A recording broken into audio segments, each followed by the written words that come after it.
I'm Stephanie St. Ange. We live in Acushnet, Massachusetts. I'm Michael St. Ange. We've been married for 26 years. We've been here for 19. Our first conversation about solar was probably close to 10 years ago. And this was at the behest of my wife, who hounded me incessantly until we had somebody come over and take a look at the house, take a look at the positioning. At that point in time, I just didn't think that the payoff was there. For me, I'm more of an environmentalist. I'm not a number person. And I saw the benefits early on. So we kind of put the thing on hold for another 4 or 5 years, probably. And then Steph had contacted Isaacson. And things had changed significantly in 5 years. Cost, efficiency. From my perspective, it was just a cost benefit of what's the unknown? Unknown being what will the electric rates be in 5 years, 10 years, 15 years, 20 years, as opposed to what we know if we have a fixed payment for a system that more than supplies the entire house with a surplus. What is that going to cost over the same period? And for us, I ran those numbers and I take a look at it. It just made sense. It takes my husband a little longer as far as the numbers come. This probably won't sound great, but I'm not as concerned or convinced as she is about the environmental impact and effect and things like that. You may have pressured me on the environmental side, but the financial side got me. Well, that's fine. We got it.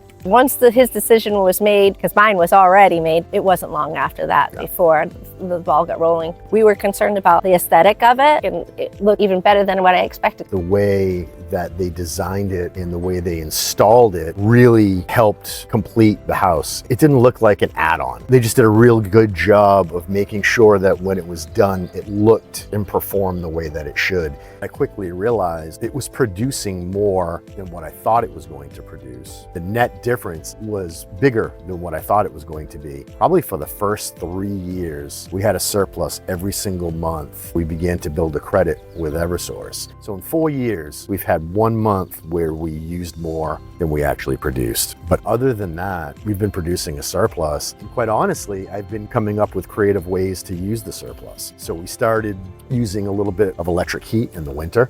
In the summer, we essentially run our ACs 24/7. Things that we couldn't efficiently do before because some of the electric bills that we would have received would have been astronomical. But we've built up enough of a credit over a period of time where we've been able to do that. I would highly recommend that everyone at least checks it out. It may not work for everyone, but to not at least look at it, I think a good percentage of people could be missing an opportunity. As soon as somebody says something about solar, reach out to Isaacson Solar. You got to reach out to them. That's the best you'll ever have.